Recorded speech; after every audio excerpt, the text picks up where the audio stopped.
सदर रियासती भारतीय जनता पार्टी अखिलेती मोर्चा अफसर पाशा ने रियासती हुकूमत से मुतालबा किया कि दूसरे वक्फ सर्वे की गजट नोटिफिकेशन फौरी जारी करे ताकि औकाफी जायदादों का तहफ़्फ़ुज़ हो सके। आज मीडिया से बात करते हुए अफसर पाशा ने कहा कि औकाफी जायदादों पर नाजायज़ कब्ज़ों में TRS और MIM के कायदीन मुलविस हैं।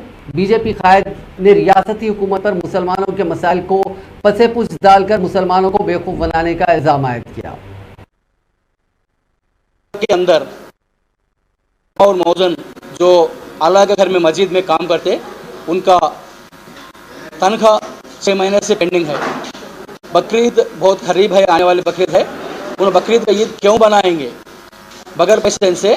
6 महीने के पैसे से उन्होंने कैसा पेंडिंग है, कैसा उन्होंने ईद बनाएंगे?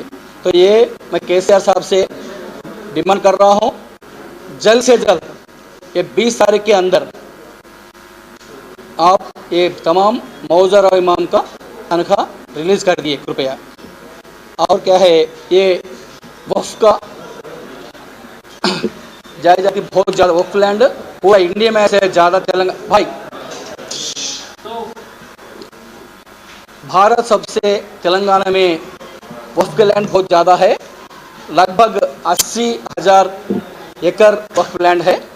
इसमें 60,000 वक्फ लैंड अभी तक ही दूसरे उसका लैंड ग्राबर्स ले चुके हैं।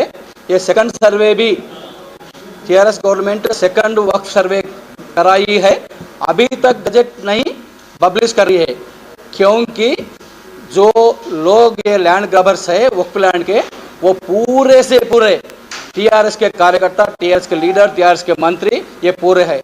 ये रिवाज कंटिन्यू हो रहा, जैसा लैंको हिल्स कांग्रेस जमाने में लिया वही रिवाज ये तेलंगाना गवर्नमेंट हुआ। ये तेलंगाना गवर्नमेंट TRS गवर्नमेंट भी कांग्रेस के हट के कुछ भी मुसलमानों के लिए कुछ भी नहीं कर रहा। शिक्षा वाले दरगाह का 1600 एकड़ लैंड सुप्रीम कोर्ट में दरगाह वाले हार गए हैं। इसका वजह है कि वक्फ बोर्ड सही रिकॉर्ड्स प्रोड्यूस नहीं कर सका।